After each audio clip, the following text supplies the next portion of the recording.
भोजपुरिया भाई लोग के नंदू बाबा के एक बार फिर से प्रणाम। रउआ लोग खातिर फिर हम एगो लेके आइल बानी भोजपुरी के एगो शानदार कॉमेडी। प्रणाम भाई जी लोग, हम रउआ लोग के आज बताएं कि गांव के लोग जेकर शादी हो जाता है, अच्छा है शहर के लोग जेकर शादी हो जाता, वो अपना ससुराल के कितना महत्व देता है, अपना घर के कितना महत्व देता।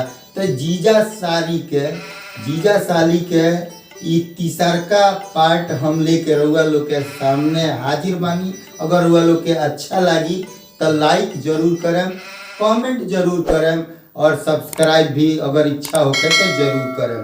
तो चली हम रउआ के बताओ तनी कि एगो गांव देहात के आदमी जब ससुराल जाता रहे तब बेचारू के संगे का बीतता। हाँ, तो बबुआ जब ससुरारी गईले संगे संगे मेहरारू लेके गईले। अपना मातारी के कबो माई ना कहले, आ सास के माई कह के अगरैले। बाप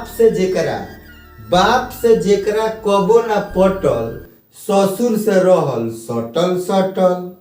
घर में आज ले तरकारियों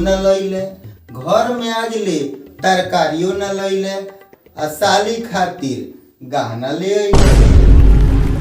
ए भाई, ए बात के गांव भर चर्चा होखे लागल जे खूबसूरता आइल बा मंतुरनी के दामाद, मंतुरनी के बेटिया बिया मुजोरनी, ओकरा मर्दा आइल बा खूबसूरता। आई बात तो पूरा गांव भर फैल गई, जवार भर फैल गई।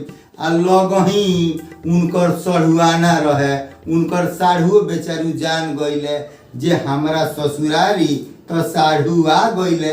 अब देखी का होता है। साढ़ू जनले जैसे ही बात अब भागल अइले रातों रात। एक म्यान में दू तलवार, अब तो पक्का होई तकरार। अब देखिया का भइल, दुनू साढ़ू में भइल मारामारी। अब किन्हू कबो ना आई है ससुराल। बहुत बहुत धन्यवाद।